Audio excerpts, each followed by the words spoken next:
Bueno, compañeros, mis disculpas. Estaba tratando de poner el video en horizontal. Así que me excuso por la tardanza a quienes estaban conectados con anticipación. Vamos a dar inicio al en vivo con el tema de los 50 años del golpe de Estado en Chile. Como saben, en realidad es el 11 de septiembre el aniversario del golpe de Estado. Denme un segundo y voy a asegurarme de que esto se encuentra correctamente, por lo menos vertical. De nuevo me excuso de no haberlo podido colocar horizontal, que yo sé que es más conveniente.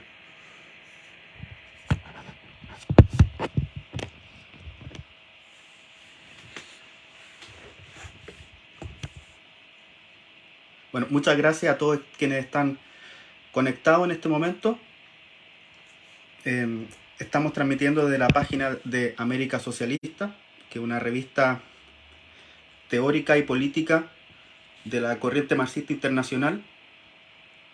En esta ocasión estamos haciendo un evento. Voy a yo presentar sobre los 50 años del golpe de Estado en 1973 contra el presidente socialista Salvador Allende, que como ya es de público conocimiento internacional, han habido muchas investigaciones periodísticas, ya hay una prueba abrumadora de que este golpe de Estado fue orquestado fundamentalmente por Estados Unidos, por la CIA, por su aparato de inteligencia, en conjunto con la burguesía chilena. O sea, en particular, lo que se hizo fue financiar medios de comunicación, principalmente el Mercurio, de propiedad de Edwards, que de hecho se fue a reunir allá hasta Estados Unidos para orquestar esta sedición contra el gobierno de Allende. Se hizo además de la campaña comunicacional, se hizo un brutal sabotaje a la economía, y se financiaron grupos terroristas de extrema derecha, como era Patria y Libertad, un grupo fascista. Y esto fue en el contexto de la Guerra Fría, como saben, que era de vital importancia para Estados Unidos controlar lo que llamaba su patio trasero. Era de vital importancia poder contrarrestar la posibilidad de tener una segunda Cuba, se decía. O sea, es decir, la existencia de otro país socialista en la región latinoamericana. Es en ese contexto que también debemos entender en el ámbito internacional cómo se sucede el gobierno socialista de Allende, sus relaciones internacionales y también el interés que tenía Estados Unidos en este golpe. Entonces el resultado del golpe, que ya es una tragedia bastante conocida, que fue una de las dictaduras más sangrientas del continente, y que en realidad al mismo tiempo hubo numerosas dictaduras en América Latina que estaban alineadas con la dominación de Estados Unidos en la región. Incluso toda la persecución política se coordinó internacionalmente entre las dictaduras latinoamericanas. Por ejemplo, lo que se conoció como la Operación Cóndor, donde se arrestaban a militantes de partidos en otros países donde ellos estaban escapando, y se les devolvía a sus países para ser juzgados, ejecutados, torturados. Eso también ya ha sido bastante conocido. Hay una prueba abrumadora de cómo se ejecutaron estas relaciones entre diferentes países. Y también ya los números oficiales arrojan que el resultado de esto fue que más de 40.000 personas sufrieron violaciones a sus derechos humanos, entre torturas, asesinato y desaparición forzada. De hecho, en total, durante toda la dictadura, más de 3.216 personas fueron asesinadas o sufrieron desaparición forzada. O sea, de hecho, con esto último de la desaparición, se estima que hay 1.469 personas detenidas y ejecutadas que no se han encontrado, ¿ya? Y en realidad también con respecto a esto es que en el 70% de todos estos casos no ha habido ningún tipo de justicia, ni verdad, ni reparación. O sea, solo esta semana, ya a 50 años del golpe, recién fueron a buscar a su domicilio a un militar que es el responsable de haber asesinado a Víctor Jara. Estamos hablando del autor material del asesinato de Víctor Jara, que le habría descargado 44 balas en el cuerpo. Entonces ya ahora, después de 50 años, era un anciano ya de más de 80 años. Ya no sé qué tipo de justicia puede haber ahí. Y encima, este anciano, cuando lo fueron a arrestar, pidió permiso para ir a buscar una ropa y objetos personales a su habitación y se disparó, se suicidó. Y bueno, este señor estuvo toda su vida haciendo su vida normal, libre, quizá siempre esperando ese momento en que lo iban a ir a buscar. Bueno, este es un caso emblemático de todas maneras, un caso conocido. Víctor Jara, un artista, un folclorista, un director de teatro, un cantante popular, comunista, y que se ganó el odio de la derecha. Y así, quizás muchos casos que han encontrado algo de justicia, algún tipo de justicia, algo amarga, que llega tarde. Y resulta que estos criminales, además, cuando han ido presos, no los mandan a cárceles comunes, sino que se van a una cárcel privada, que es conocida como Punta Peuco. Supuestamente han habido iniciativas de algunos gobiernos, promesas, discusiones, nada real, de cerrar este complejo penitenciario. ¿Qué pasa aquí? Ahí en esa cárcel, supuestamente, estos gente juegan tenis, ven películas, comen asado, reciben a su familia, algunos hasta pueden salir, algunos han recibido indultos. Cuando ya van a fallecer, les permiten ir a morirse en sus casas, con sus familias. Y todavía encima hoy la derecha, que está en la Asamblea Constituyente, en la Convención Constitucional, presenta mociones para indultarle en caso de problemas de salud y ya también después de pasado cierta edad, ya llegado a la ancianidad, digamos, que la mayoría ya, ustedes calcularán, después de 50 años, ya, si es que no están ya fallecidos, están llegando al final de sus vidas. Ahora, bueno, ¿qué justicia queremos nosotros? Porque ya no hay ningún honor en ajusticiar, digamos, a estas personas.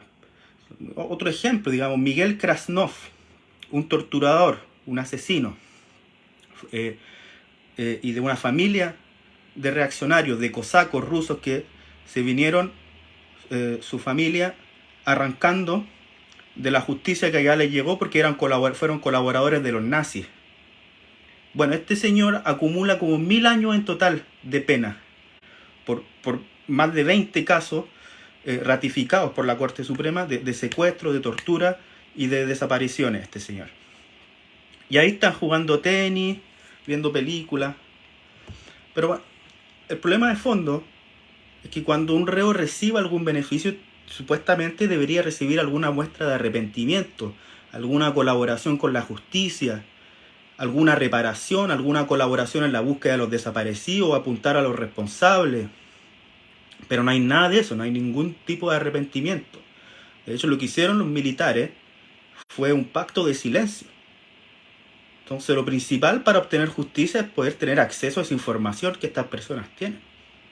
Pero que no ha habido ninguna voluntad de parte de ellos, por supuesto, pero tampoco una voluntad sostenida de parte del Estado, que en última instancia es el responsable de las violaciones a los derechos humanos. De ir a buscar esta información a toda costa. Y bueno, para ser honestos, también hay otra parte, que por mucho tiempo las propias víctimas no declaraban por no revivir ese dolor, que también es muy comprensible. Personas que quizás no tienen ningún interés en recibir una reparación económica, un beneficio, una beca, porque no tiene ningún valor recibir eso si esos abusos ya los sufrieron y no quieren revivir eso. Y lo que pasa es que las declaraciones que sí se recopilaron en las comisiones de investigación, de justicia, de verdad, como los informes Valech, los contenidos de esas declaraciones solo pueden ser publicados hasta 50 años después. Primero eran 30 años y el presidente Ricardo Lagos prorrogó ese plazo por la razón de que una víctima, una señora, no quería que sus familiares fueran a conocer las vejaciones que sufrió cuando estuvo detenida. ¿Ya? Y ahora el gobierno esta semana, con todo el boato, con todo el evento del aniversario de los 50 años, que ha llamado la atención hasta internacional, hasta de diferentes saludos de presidentes del mundo, alineándose en una posición común de nunca más romper la democracia, etc. Resulta que ahora, el gobierno lanzó un plan de búsqueda. 50 años después, el Estado otra vez promete y hace un compromiso de hacer un plan de búsqueda. Parte de ese plan es poder acceder a estos documentos, a esas declaraciones y poder sistematizarlos, porque ustedes entenderán, las personas cuando estuvieron detenidas en los mismos lugares donde pasaron detenidos desaparecidos, y pueden entonces conectar las fechas, los lugares, los nombres para encontrarlo y encontrar también a los responsables, o sea, a la persona que quizás que necesariamente estuvo ahí y que tiene la información también.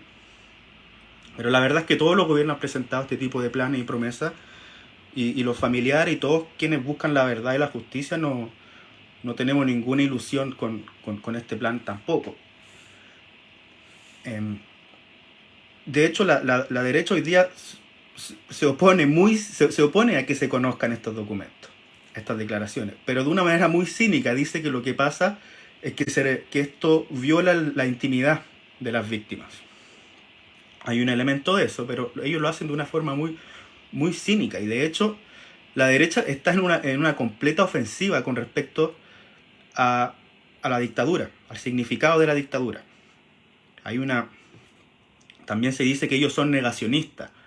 Yo quiero decir, eso no es preciso, no es que sean negacionistas, ellos están justificando las violaciones a los derechos humanos, no las niegan, ellos no están negando que esos hechos ocurrieron. Lo que ellos están haciendo es justifican que eso ocurrió, justifican la defensa de sus intereses, de la propiedad privada y la necesidad de que ellos pueden tirar por los aires la democracia si es necesario en defensa de sus intereses. Entonces están en una ofensiva de justificar lo que ellos llaman el pronunciamiento militar, le dicen. Entonces decían que Allende habría quebrado la institucionalidad, que habría violado la Constitución. Y de hecho, hace unas semanas, exactamente el 22 de agosto,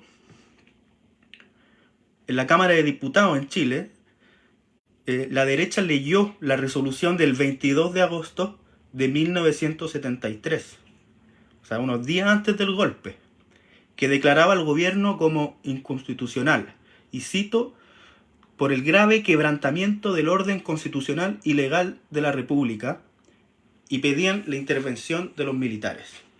En eso se encuentra hoy día la derecha. Nos están mandando un recordatorio. En circunstancias que además esta acusación es completamente falsa. O sea, Allende, cualquier cosa, fue extremadamente respetuoso de la institucionalidad, de la Constitución, de la autonomía de las Fuerzas Armadas. O sea, la propia imagen conocida, dramática, casi cinematográfica del bombardeo a La Moneda, cuando muere en La Moneda, es muy ilustrativa. O sea, muere Allende defendiendo una constitución, una legalidad que las instituciones armadas ya no respetaban. En realidad, de conjunto, lo que nos muestra la experiencia del gobierno de Allende fue el fracaso de esa vía institucional al socialismo, ¿cierto? Es el fracaso del reformismo. Es un problema de entender cuál era el carácter de clase del Estado en ese momento. Si podemos explicar más. Entonces, la derecha no son negacionistas, sino que justifican el golpe y la dictadura. Nos están mandando un recordatorio de lo que son capaces de hacer, simplemente porque el pueblo de Chile había votado democráticamente a un presidente de izquierda, a un presidente socialista. Y lo más importante que esto, que los trabajadores apoyaron el programa de la Unidad Popular, lo tomaron en sus manos y lo llevaron más lejos. O sea, como decimos, las masas entraron en la escena de la historia y empezaron a tomar ese destino, su destino en sus manos. Y esto no sucede siempre, mucho menos no sucede siempre en la historia de Chile.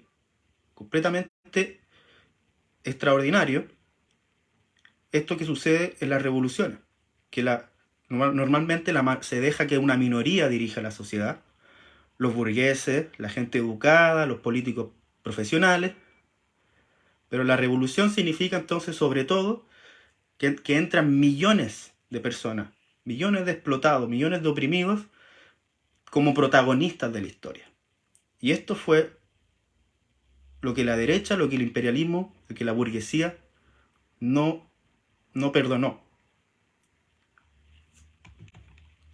Ahora, para explicar, el gobierno Allende llevó a cabo unas reformas completamente inéditas en toda la historia de Chile, en toda la historia de Latinoamérica, una reforma que iban en favor de los más pobres.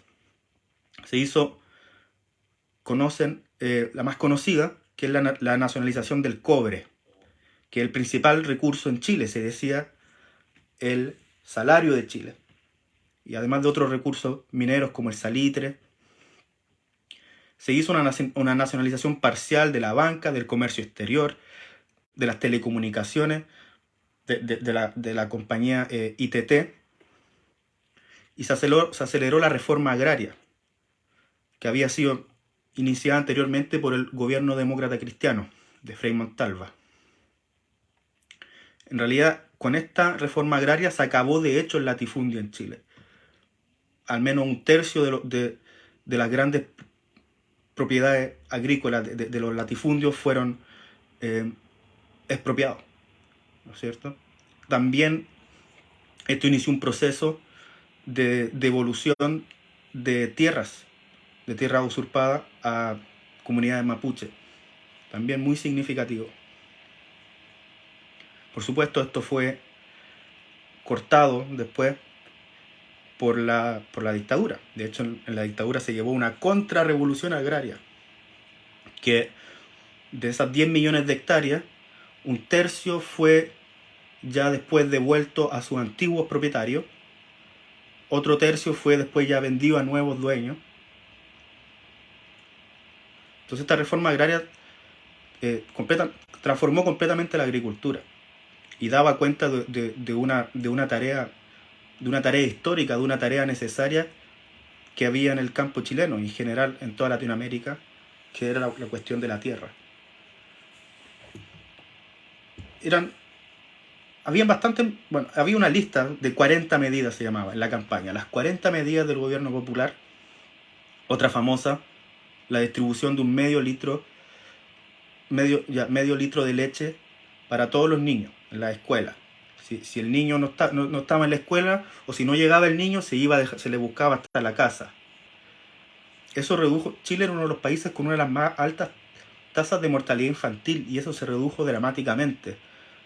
Este beneficio, de hecho, en parte, todavía persiste hasta hoy día. Y contribuyó, digamos, incluso después del gobierno socialista, a bajar las tasas de mortalidad en Chile, que eran atroces. El congelamiento del arriendo, el aumento de los salarios hasta en un 40% para los salarios más bajos. Toda una serie de reformas importantísimas que lograron y que la Unidad Popular logró entonces así movilizar a tremendos sectores populares de trabajadores, y que fue un momento en realidad culmine de varias décadas de una radicalización de masas en Chile y en todo el continente. Entonces, el 4 de septiembre de 1970, Allende gana las elecciones. Las gana con un 37%. Y la derecha obtiene 35%. O sea, pegadito, casi. Y ya el candidato demócrata cristiano obtiene el 28%. Y entonces no obtiene la mayoría absoluta. No tiene el 37%. Es una mayoría relativa.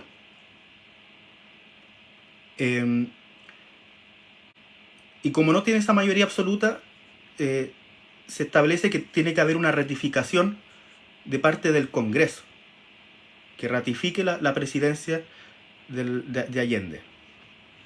Esto se hace. Pero fíjense que la conspiración de Estados Unidos, de la CIA, empieza ya antes que asuma. El plan que tenían ellos era de forzar un putsch militar, o que no fuera ratificado, y que el poder le llegara en última instancia a Frei Montalva. De hecho, la Democracia Cristiana recibió financiamiento de la CIA en la campaña de 1964. O sea, ya la CIA estaba metida, por lo que explicaba al principio. La CIA tenía un interés en detener el crecimiento del comunismo en América Latina, y veía el proyecto de Frei Montalva como un cortapisas, como una manera de atajar ese crecimiento. Y ese fue el rol un poco de la Democracia Cristiana. Pero fíjese, entonces, antes ya que asuma que fuera ratificado en el Congreso, la CIA ya se mete. Y ellos se preparan aquí un secuestro de falsa bandera, se dice, que contra quien era el comandante en jefe, René Schneider, que era considerado un constitucionalista, respetuoso de la Constitución. Es decir, de que ellos iban a respetar la presidencia. Había la cuestión: ¿van a permitir la institucionalidad burguesa que un presidente de izquierda electo masivamente con un programa de reforma democrática, antiimperialista, van a permitir realmente las instituciones burguesas que ese señor llegue a presidente? No estaba claro. Entonces, habían declaraciones de lado y lado. Y René Schneider, de hecho, al punto de que se establece una doctrina que se dice la doctrina Schneider, que es simplemente que las Fuerzas Armadas están subordinadas al poder civil y deben respetar la Constitución y los órganos electos y el presidente electo. Entonces resulta que le preparan un secuestro dirigido por el general Viau, que ya tenía otra historia también de insubordinaciones, y con participación del grupo fascista Patria y Libertad. O sea, la CIA les daba financiamiento, la Armada les daba entrenamiento militar, armas también, al grupo fascista Plan y Libertad. ¿Y cuál era el plan? Era culpar a la izquierda revolucionaria del secuestro, y de esta manera provocar a los militares de que irrumpieran e impidieran que Allende fuera ratificado en el Congreso. Pero bueno, el plan no resultó, principalmente porque el Schneider se resiste al secuestro con su arma, y en ese enfrentamiento los pistoleros tuvieron que liquidarlo, y eso se reveló el plan. Y finalmente todo es como se reveló ese plan de intento de secuestro de falsa bandera, donde estaba involucrado este general, donde estaba involucrado Patria y Libertad.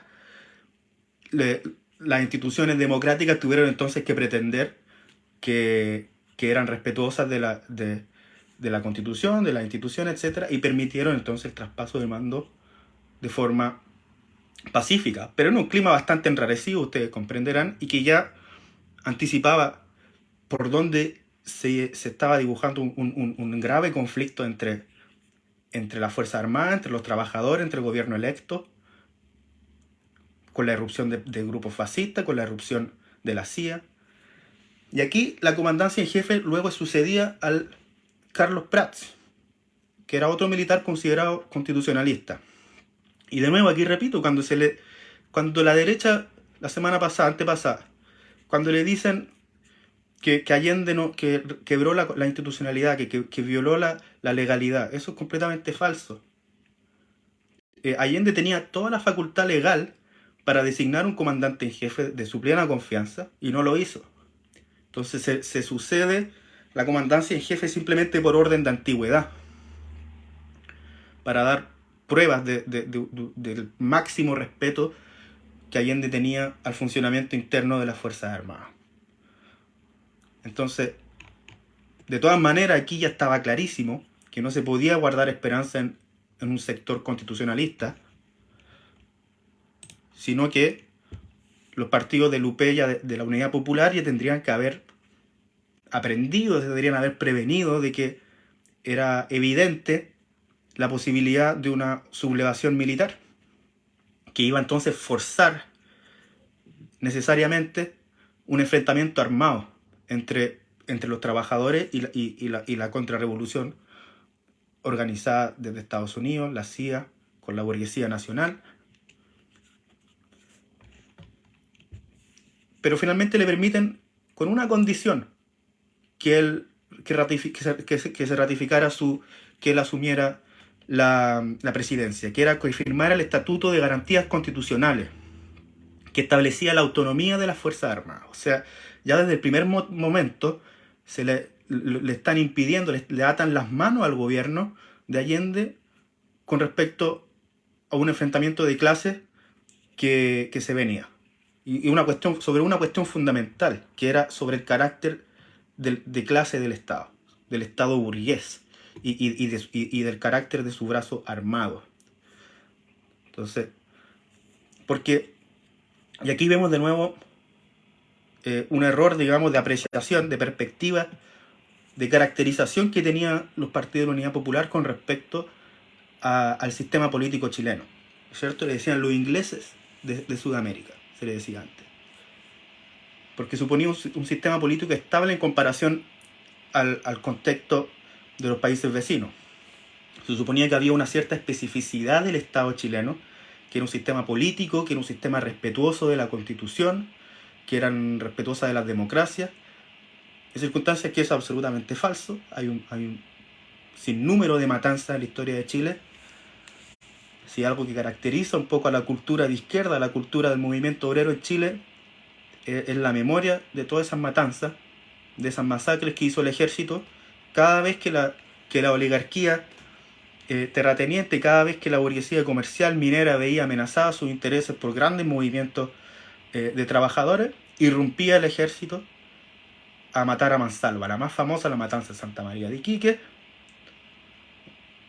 La Coruña, y un sinnúmero de masacres que ocurrieron, y que entonces prueban que esta caracterización es completamente errónea, de que las Fuerzas Armadas eran excepcionalmente respetuosas de la democracia. De igual manera, ellos van a definir que existe una burguesía nacional que es progresista, lo cual de nuevo se muestra completamente falso, cuando la burguesía, esa propia burguesía nacional, esa propia burguesía progresista, supuestamente, lleva a cabo un sabotaje económico que estrangula la economía, que hace chillar la economía chilena, como se dice. ¿Ya? Y la estrategia entonces general de la Unidad Popular era una transición gradual e institucional al socialismo. Y en realidad es esta misma gradualidad lo que le da tiempo y espacio a la contrarrevolución para debilitar al gobierno. Al contrario de lo que pensaba el gobierno, que era que esa gradualidad le iba a permitir apaciguar a la oposición. y no provocarla, que no había que buscar la provocación. Todos estos errores de apreciación podrían haber... hubo tiempo de elaborar estas definiciones, estas perspectivas, no fueron hechas sobre la marcha, son errores que tuvieron en sus tesis políticas los principales partidos de la Unidad Popular. Por eso es importante, cuando nosotros elaboramos perspectivas, caracterizaciones, no volver a cometer este tipo de errores. Y bueno, como para financiar todas esas tremendas reformas del programa de la Unidad Popular, se creó el área de propiedad social, o sea, un área de la economía que iba a ser nacionalizada y planificada. Y además con participación de los trabajadores, o sea que los trabajadores iban a tener algún grado de participación en el sentido de elegir directivos de esas empresas nacionalizadas. Llegaban a comprender hasta 90 empresas estratégicas que fueron nacionalizadas. Pero los trabajadores le llevaron incluso más lejos esta iniciativa, o sea, en determinado momento fueron hasta 254 grandes empresas monopolistas que estuvieron en esta área de propiedad social. O sea, en realidad, aquí subrayemos esto, o sea, este movimiento de los trabajadores, esta autoorganización de los trabajadores, es el punto más alto que define a esta revolución chilena, en lo que fueron los cordones industriales, que vamos a explicar un poquito después que explique otra cosa. Porque en realidad fue una revolución entonces por abajo, que empieza a desbordar la revolución por arriba que tenía el programa de gobierno de la Unidad Popular y Allende. Entonces las consignas de la época que se decían en las calles era una disputa entre avanzar sin transar, de avanzar en una completa nacionalización y planificación de la economía, que los trabajadores dirijan la sociedad, y la otra que era consolidar para avanzar. O sea, esta visión gradual de las reformas. Entonces, de todas maneras, esta área social llegó hasta comprender un 30% de toda la fuerza de trabajo industrial, y en el sector minero, como fue nacionalizado todo eso, hasta el 90% de la producción minera nacionalizada. O sea, podemos decir que hubo una pequeña era dorada durante el tiempo en que la derecha todavía no lograba reorganizar su oposición, en que todavía no lograba reorganizar su ataque económico. Durante los primer año hasta mediados de 1972 hubo una pequeña era dorada de crecimiento industrial en Chile, hasta un 12%. Había un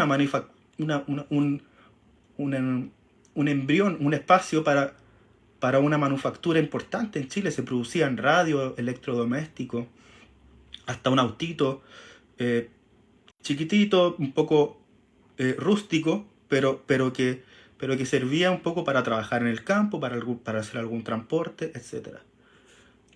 De hecho, en las empresas textiles nacionalizadas, la producción llegó a duplicarse. La más famosa empresa textil fue Yarur, ¿no es cierto?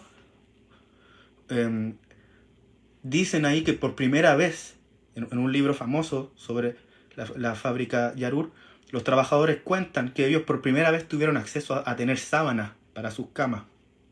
Imagínense trabajar toda tu vida deslomándote en una fábrica textil y no tener sábanas, no tener cómo vestirte bien. Y ellos transformaron completamente la producción, la orientación de la producción de la empresa para vestir a la clase trabajadora chilena. Ya no solo producir telas finas y cubrecamas y sábanas finas para los ricos, sino que, bueno, vamos a producir para los trabajadores, para quienes más lo necesitan.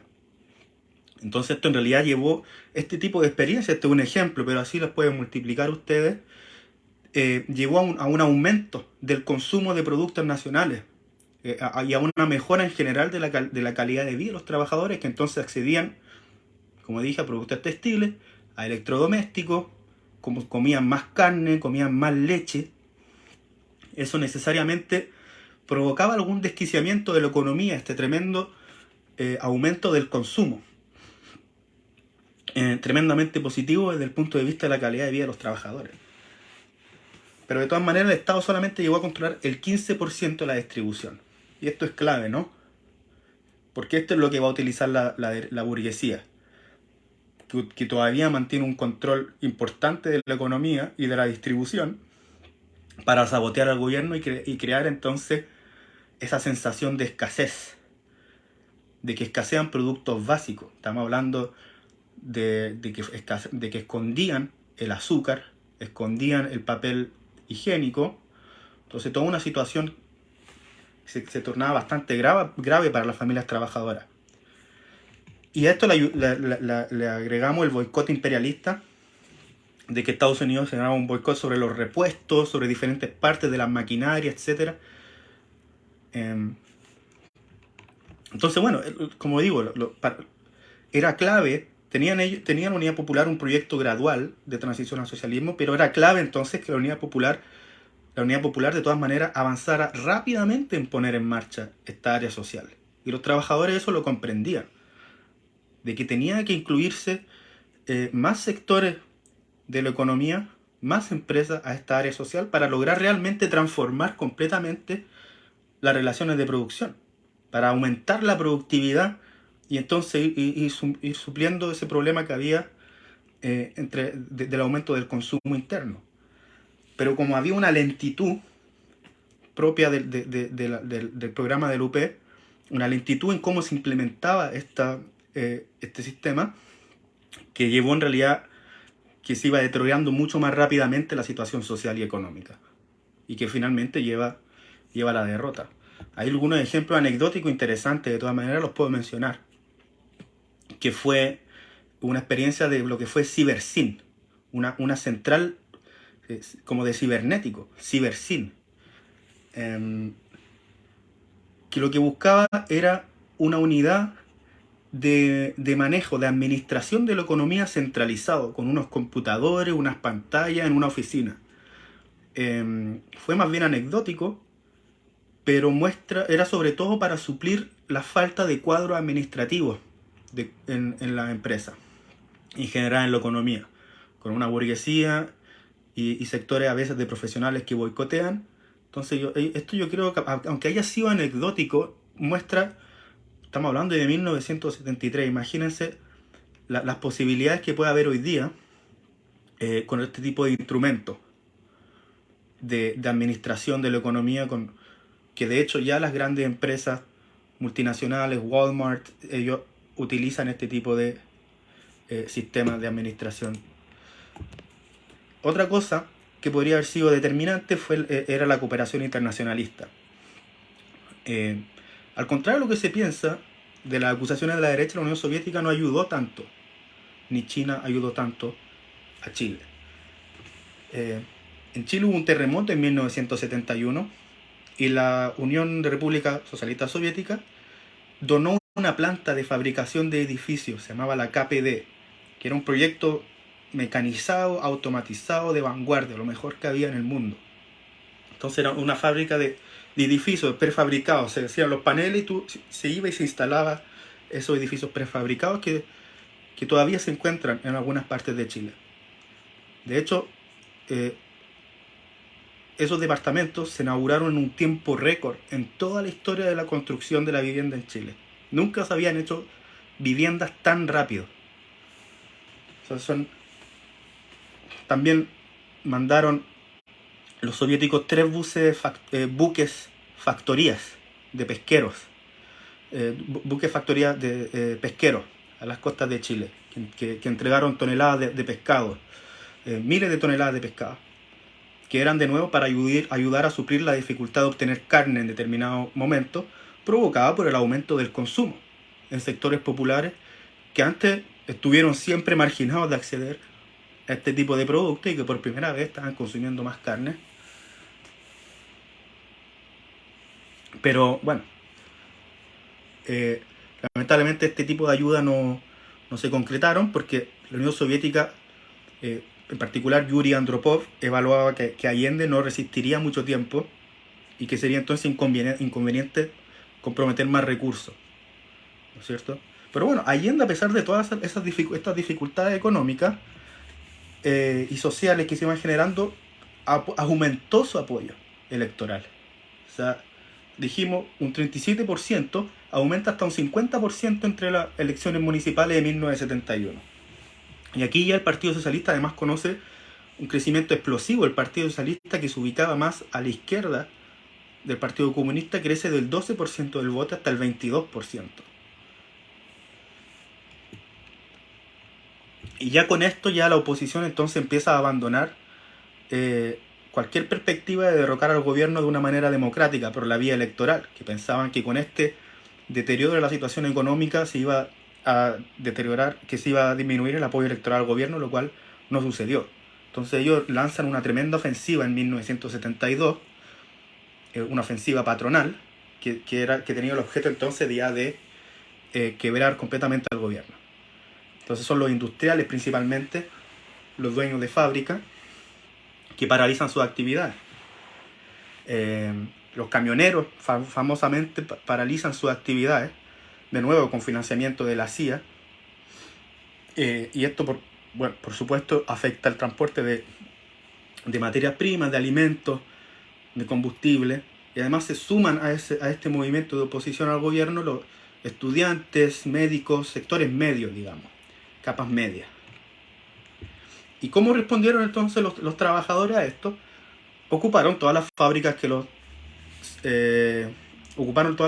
los patrones abandonaron.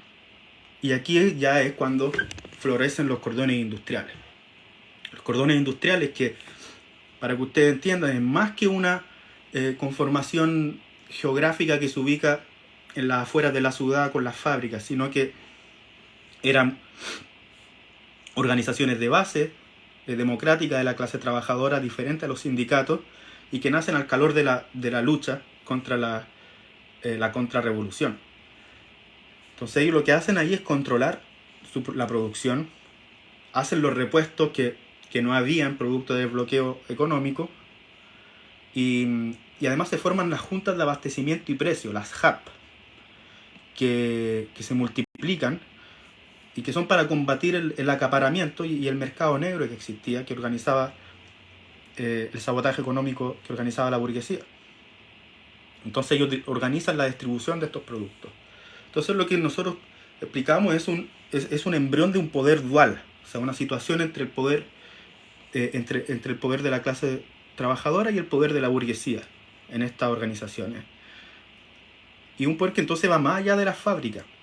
O sea, que ya está organizando en torno a estos cordones industriales, organiza además a campesinos y a pobladores. Y es así, con las JAP, con los cordones industriales y otro tipo de organizaciones, así es que se derrota el paro patronal. Lo derrotan finalmente. Y ya en noviembre, después de un mes, es derrotado el paro patronal. Y Allende ahí decide entonces formar un gabinete cívico-militar, ¿no es cierto? Donde ya mete a Prats, al general Prats lo mete al gabinete, mete también a Millas, mete a dirigentes comunistas, dirigentes obreros. Y esto en realidad para los trabajadores una cachetada en la cara, porque está metiendo a militares a mediar en un conflicto en este gabinete cívico-militar, donde la clase trabajadora ya había triunfado por sus medios. Y además este gobierno cívico-militar, o sea, este gabinete cívico-militar, establece la devolución de las fábricas que se habían ocupado durante todo ese octubre, todas las fábricas abandonadas, y reduce en general el tamaño del área social, del área de propiedad social. Esto, por supuesto, es completamente inaceptable para los trabajadores que resisten la medida, y el plan tiene que ser retirado. Para quienes han visto la batalla de Chile, hay una entrevista a una señora, una trabajadora, que lo explica muy bien. Dice que no se le puede ni siquiera pasar por la cabeza la idea de devolver la fábrica que han ocupado, porque tenían sala cuna, tenían un comedor decente donde sentarse a comer, y que no se le iban, y que podía entonces dejar al niño en el día en una sala cuna al lado de la fábrica que ellos mismos financiaron y construyeron. O sea, completamente transformada la vida de millones de personas que hacían trabajo voluntario, que hacían campañas de vacunación, que construían parques. Pasar por esa experiencia, obviamente,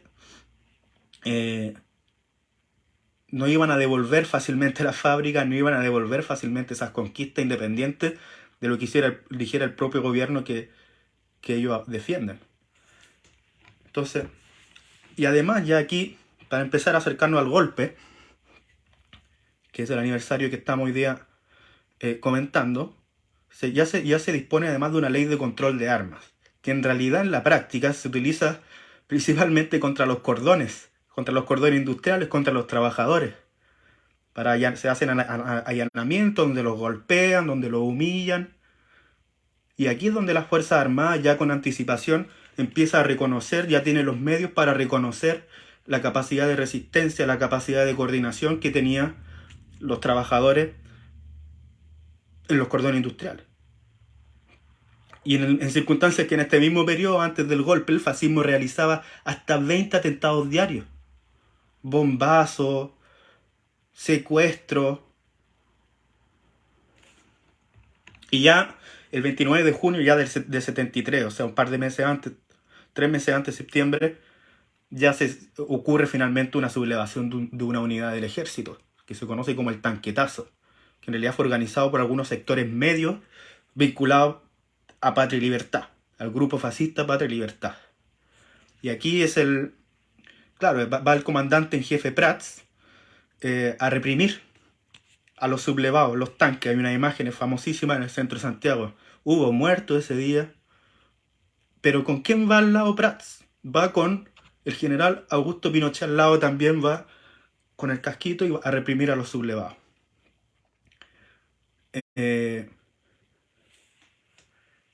Entonces esto es un problema, porque el Partido Comunista ve, entonces, sobre todo el Partido Comunista, ven confirmada la tesis de que las Fuerzas Armadas en Chile son constitucionalistas. Si está el propio comandante en jefe, Pinochet, está reprimiendo la sublevación. ¿Acaso esto no prueba que las Fuerzas Armadas son constitucionalistas? Estamos todos observando el mismo fenómeno y sacando conclusiones completamente opuestas. En realidad, lo que estaba sucediendo era que eso era una muestra que la conspiración iba a toda máquina y que era cuestión de tiempo hasta que hubiera un golpe decisivo. Ahora entendemos que eso fue casi como un ensayo general que permitió entonces, repito, conocer la capacidad de respuesta del pueblo, conocer el estado de ánimo de la tropa, conocer la posición de algunos mandos oficiales del ejército. Y aquí los cordones, de nuevo, toman la iniciativa, como lo hicieron en el paro de octubre. De nuevo, en junio, se toma la iniciativa y ocupan todas las fábricas de la capital, todos los accesos de Santiago. Y así el putsch también es derrotado.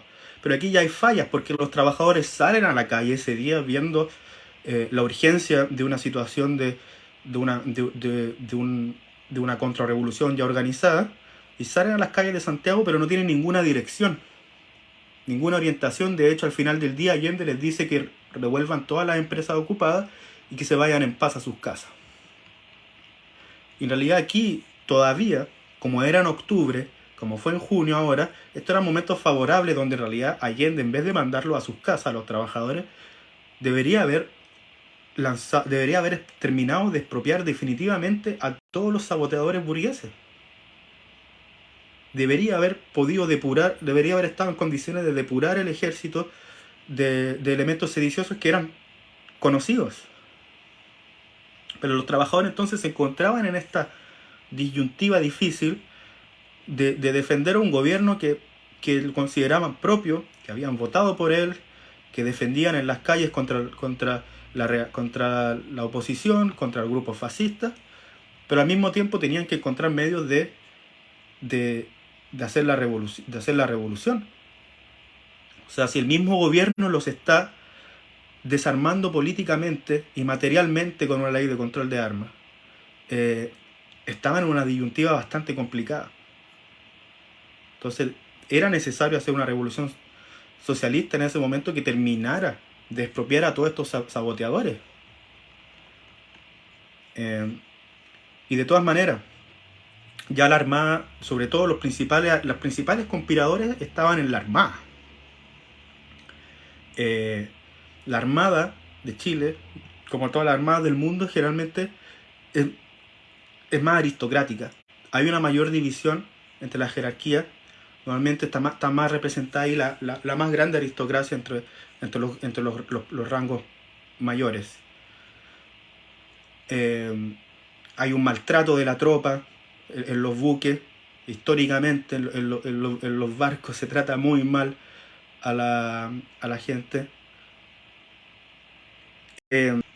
Ya se sabía en ese momento que los principales conspiradores, eh, los más cabezas calientes, que hasta la propia CIA los definía así, estaban en la Armada y que se reunían con los consejeros militares de Estados Unidos en una operación que se llama la Operación UNITAS, que se realiza frecuentemente, operaciones conjuntas de ejercicio, de juegos de guerra de los buques norteamericanos con Chile.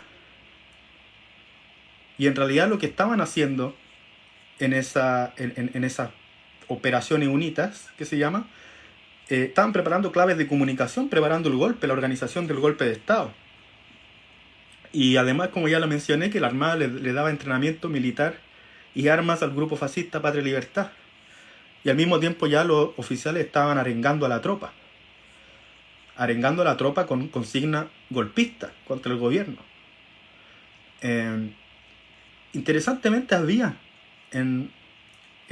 gente que apoyaba al gobierno. No necesariamente marinos o soldados militantes de partido, pero gente que tenían alguna simpatía por el gobierno. De hecho, ya algún grupo de marinos conoce los planes de los oficiales para derrocar al gobierno y tratan de advertirle a Allende. Tratan de ponerse en comunicación con él y él no lo escucha. Los ignora. Y en realidad ellos tienen ya un plan, los marinos. Empiezan a ver la situación que tienen que tomar, tienen que tomar la situación en sus manos. ¿Qué empiezan a hacer ellos? A buscar contactos con la izquierda revolucionaria. Pero la izquierda revolucionaria se juntan con dirigentes de diferentes partidos, que estaba un problema, digamos, de la revolución en Chile, era que la izquierda revolucionaria estaba dispersada entre diferentes partidos.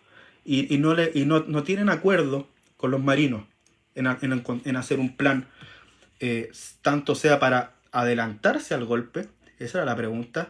¿Hay que adelantarse al golpe, esperar la agresión, que sabemos que es inminente, o se debe esperar estar en una situación defensiva, de víctima, esperar la agresión y luego reaccionar, esperar ese impulso? Esas eran las cuestiones. Pero bueno, estas reuniones entre los marinos y la izquierda, que intentaban defender al gobierno, estos marinos, y muchos de ellos no eran militantes de nuevo de partido, eran simplemente profesionales marinos, profesionales militares, marinos, en el mejor sentido de la palabra, mecánicos, electricistas, trabajadores, los descubren. La inteligencia militar descubre estas reuniones y los procesan por insurrección, son brutalmente torturados. Y Allende, por supuesto, como él no respeta, dice que respeta las instituciones armadas, que no se intromete, no interviene en la ayuda de estos marinos. Y dice que esto, claro, que viola la autonomía de las Fuerzas Armadas si él emite alguna opinión o si intercede en su ayuda. Y esto es muy determinante para la derrota. Estamos aquí hablando en agosto de 1973, unas semanas antes del golpe. ¿Y qué hace Allende? Está mandando un mensaje que desincentiva a cualquier soldado de base, cualquier marino de tropa, lo desincentiva a actuar del gobierno. Dice, si tú desobedeces órdenes, si tú denuncias a un oficial golpista, te va a ir a la cárcel torturado y ni siquiera el presidente te va a poder ayudar. Aunque está actuando en defensa supuestamente de la Constitución, de la legalidad del gobierno. Entonces, aquí es cuando ya la situación ya se ha deteriorado bastante económicamente. Han habido varias intentonas de golpe. La clase trabajadora ha derrotado ya varias veces a la reacción, en octubre, en junio. ¿Y qué ocurre? Que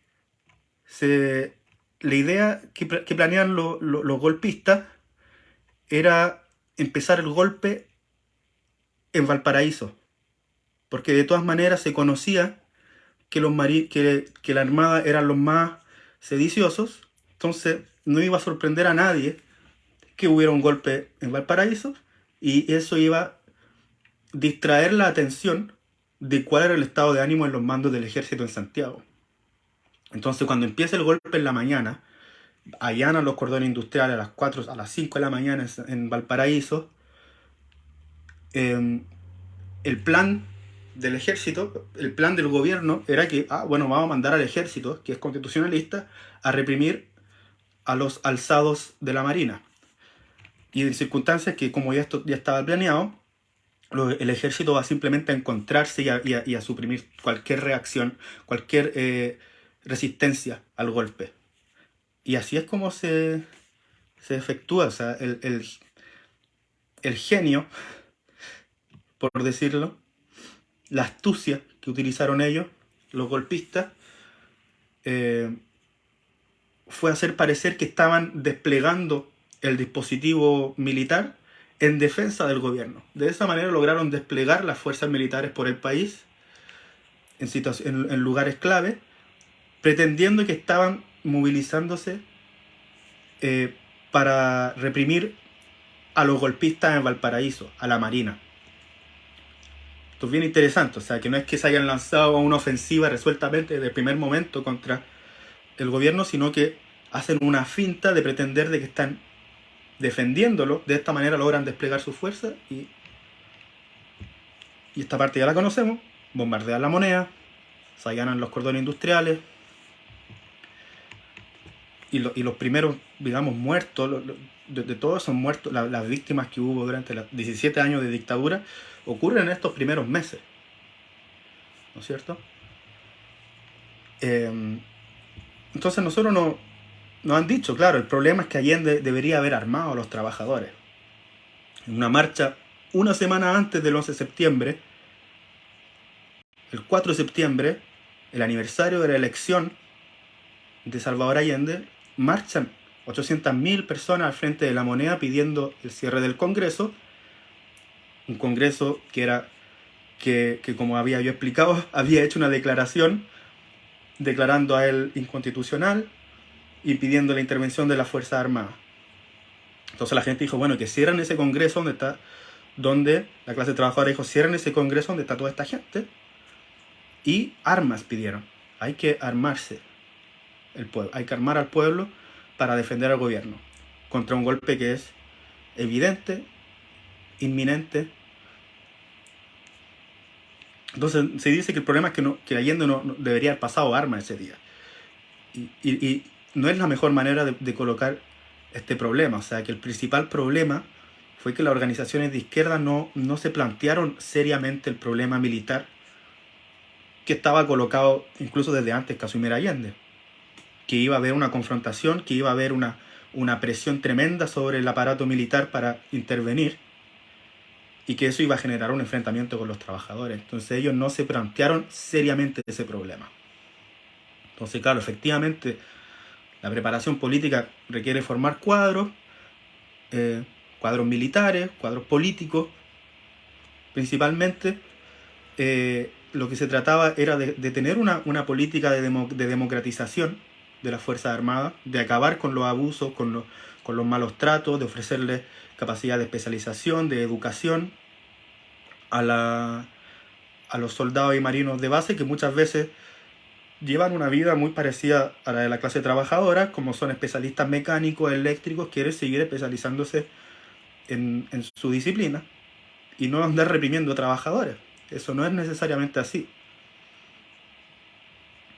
Entonces, eventualmente, no basta suponer que van a haber marinos o sectores simpatizantes de las Fuerzas Armadas, que van a haber sectores simpatizantes para defender al gobierno, sino que tiene que arrojarse las masas en una acción decidida en las calles, que en determinado momento sea capaz de quebrar a las Fuerzas Armadas en líneas de clase.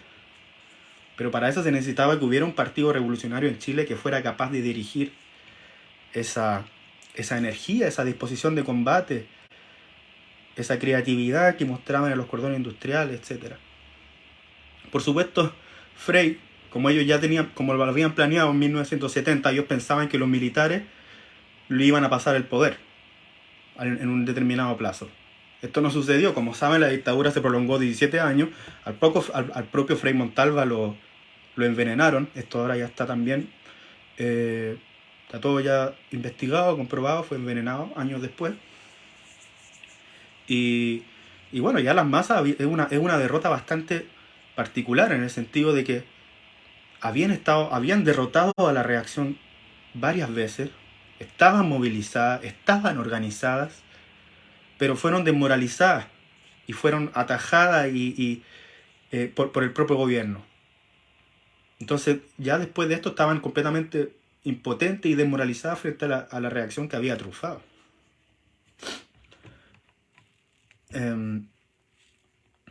Y hoy ya estamos, bueno, para ir finalizando, hoy ya estamos a 5 décadas. Chile, hay que decir, está hoy ya más dividido que nunca en torno a la cuestión del gobierno socialista y del golpe de Estado. O sea, tenemos que entender en realidad toda la mirada hacia los acontecimientos pasados están también determinados por el presente, por lo que sucede en el presente. Y la percepción de lo que fue el gobierno de la Unidad Popular, la figura de Salvador Allende, ha variado en este sentido en los últimos años. Y lo mismo con la percepción de la dictadura. Y como digo, el país está más polarizado que nunca en torno a esta cuestión. O sea, en 2008, una consulta nacional llamaba a elegir los más grandes chilenos de la historia. Una cosa que hizo un canal de televisión y arrojó que Salvador Allende, en primer lugar, el 38% de los votos salió como el personaje más popular en Chile. Ahora, claro, esta encuesta carece de rigor científico, fue una cosa que se hizo online para un programa de televisión, etc. Pero igual es significativo, sobre todo que el aprecio a Salvador Allende era mucho mayor en la juventud. Ahora, una encuesta, sí con rigor científico, que se llama la encuesta Mori, en 2006 mostraba que un 68% opinaba que el golpe de Estado significó la destrucción de la democracia en Chile, mientras que solo un 19% opinaba que había liberado a Chile del marxismo. Entonces, esa misma encuesta, este año, en mayo, publicó los resultados y dicen que ahora solo un 42% piensa que se destruyó la democracia y un 36% que justifica el golpe. Y en realidad esto no está muy lejos del 44% de apoyo, ese 36% no está muy lejos del 44% que obtuvo la dictadura militar al fin, en 1988, en el plebiscito. De hecho, esos resultados de ese plebiscito que puso fin a la dictadura en 1988 son idénticos a los resultados de la última votación que eligió al presidente Boric, que ganó con un 56%, contra un candidato abiertamente pinochetista, que es Juan Antonio Kast, que obtuvo el 44%. Bueno, estos son datos, por supuesto son datos que muestran una imagen fija, pero les muestro que esto es algo dinámico que ha cambiado según la relación de fuerza entre las clases, según la presencia, la fortaleza o no de un movimiento de masas. Por ejemplo, esa encuesta que se hizo en el 2006 fue en medio de un movimiento estudiantil secundario que había empezado justamente a cuestionar la constitución de los 80, del 80. Ahora estamos en una situación donde hay una constituyente completamente dominada por la derecha y que hay una completa descomposición del sistema político tradicional, donde ocurrió un desvío institucional de la revuelta del 2019. Y esa es la polarización. Y en realidad Gabriel Boric había logrado movilizar un voto contra la derecha es el 2021 con este candidato que era abiertamente pinochetista. Se movilizó un estado de ánimo que advertía de la llegada del fascismo. También dijo que supuestamente iba a llevar al presidente Piñera a la justicia por las violaciones de los derechos humanos que ocurrieron durante el estallido, las mutilaciones de ojos, las torturas, los muertos. No lo hizo. O sea, supuestamente este gobierno de Boric es el gobierno más izquierda que ha habido en Chile desde Allende. ¿Y qué vemos? Que en realidad se sigue perpetuando la impunidad.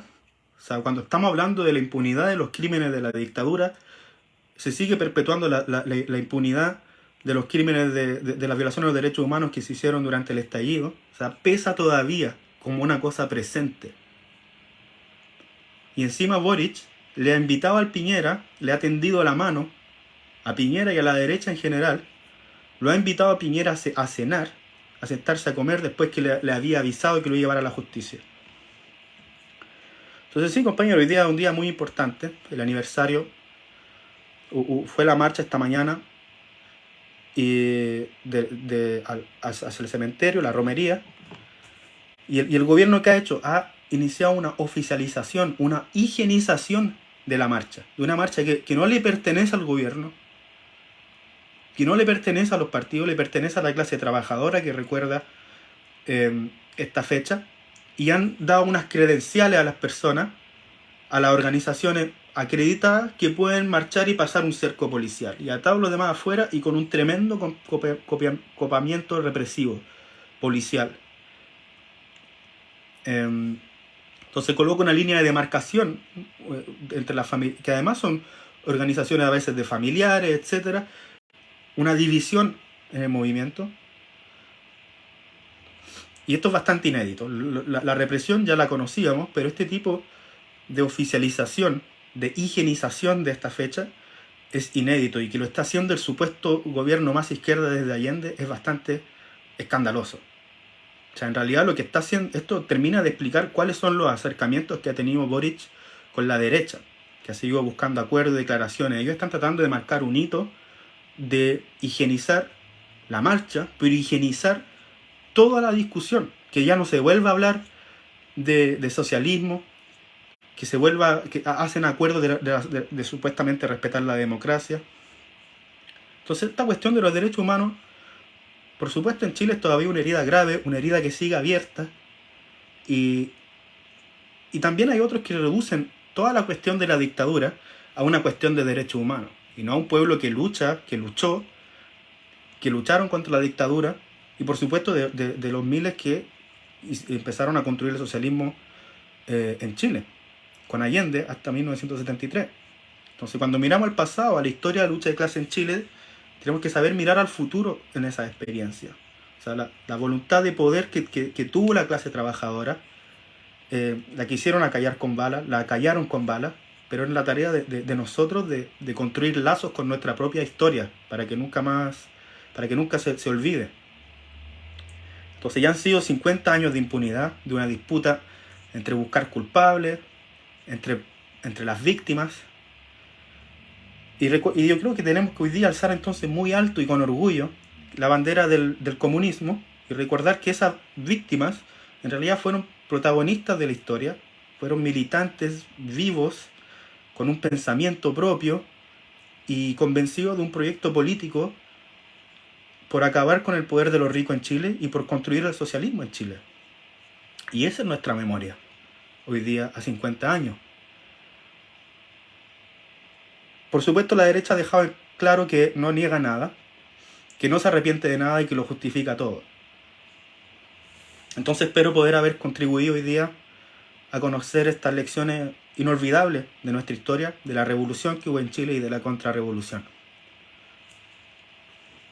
Por último, hay un artículo que lo pueden encontrar en la última edición de la revista socialista,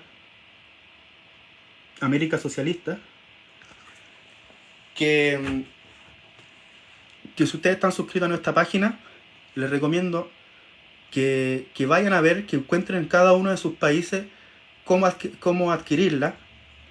Es una revista que trae artículos buenísimos. En este número dedicado a los 50 años del golpe de Estado, trae un artículo, trae otro sobre el bonapartismo y otros temas que les recomiendo encarecidamente.